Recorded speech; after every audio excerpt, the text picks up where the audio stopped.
Hello, it's great to see you. Good to see you. Well, thank you so much.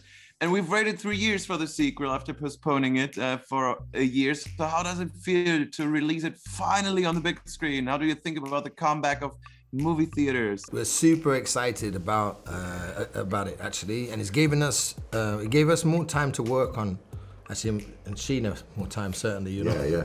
No, I mean the silver lining with it was difficult working through the pandemic, but actually having the opportunity to refine the characters digitally, you know, the CG world, it was. Technology has moved on a little bit more. Yeah.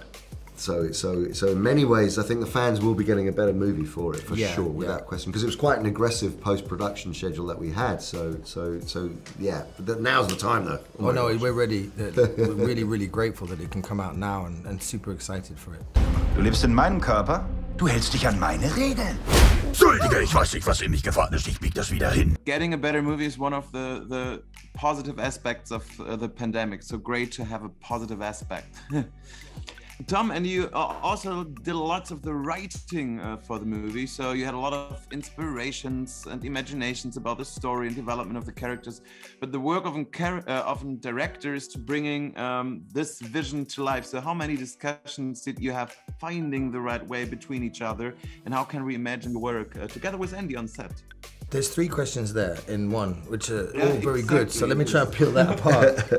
And I think it's a really key word is collaboration. You know, Venom is the sum of a group of people coming together and working multi-dimensionally in lots of different departments to have ownership of a piece that we all care about. Okay.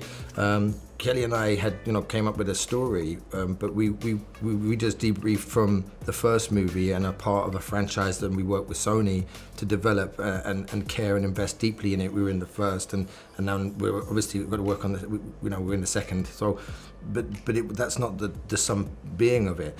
We wanted to work with people that we care about, creatively, that also care about and are invested in the work as team, So everything was entirely collaborative. We had to lay down a structure, but that was always, we're always working on it. So Andy, you can confirm that?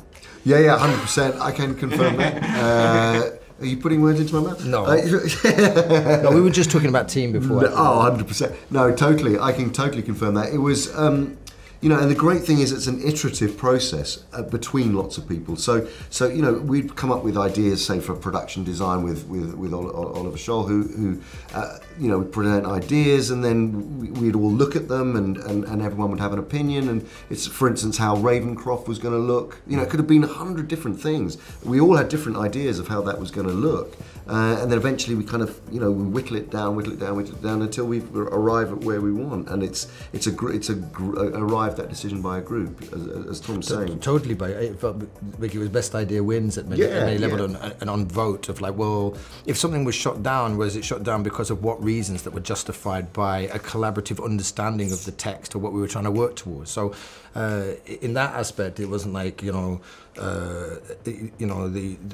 say a writer director came and employed someone and said, this is my vision and we're going here. This is not how Venom seems to work.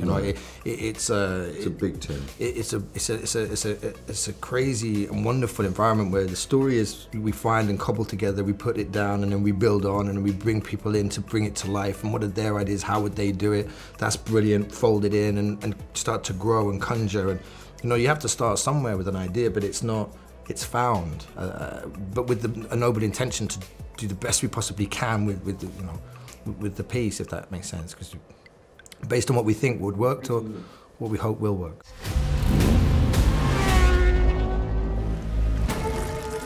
Eddie is always, of course, in a kind of fight with Venom, so 2 characters in one body. It reminds me kind of artists who need to be someone else on a stage, or even like you on a press junket, press tour, you need to perform. So when do you have this kind of Venom feeling, two souls in one body in your all-day life? I always have 2 souls in my body, and I think I defy most people not to have to feel that, really, if they're being truthful. We always have an inside voice. I mean, mine can be particularly annoying because it very much sounds like my own voice. It doesn't sound like, it's not differentiated. It's not like Venom talking to Eddie. It's me talking to me, and that can be disappointing, or it can be falsely optimistic. So but that's I think why people relate to those characters. Yeah. You know, that's totally why. We all know what it's like to be told by an inner voice, you've got to do this, and then another part of you is kind of the rational part might be fighting that. And I think that's the beauty and the heart of why people really, really love this character. The foibles and the failings and the flawed nature of Eddie, for instance, he's kind of an everyman character in many ways, actually, I think. Yeah, he is, isn't he? And obviously Venom feels like inside voice personified as some kind of monster that's, you know, but then the witness self, you know, the concept of like witnessing your own self is what comes to bear as you go through experiential, you know, experiences, right? You know, but your inner fears will tell you not to do something, or you know, doubt yourself. Whereas Venom sort of defies that and says primarily, no, we will do this regardless of the consequences. And the rationale part of Eddie is like fear, insecurity, cowardice, healthy cowardice. You know, I think this is a really bad idea, and yet Venom goes and does it anyway, and Eddie has to deal with it, or maybe it grows him. The pain grows him.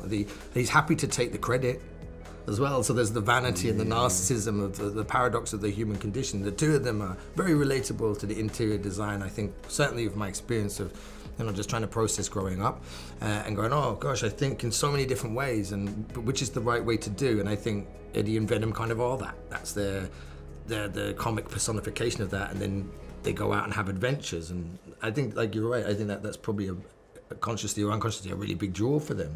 Thank you so much, and it's great to have you back on the big screen.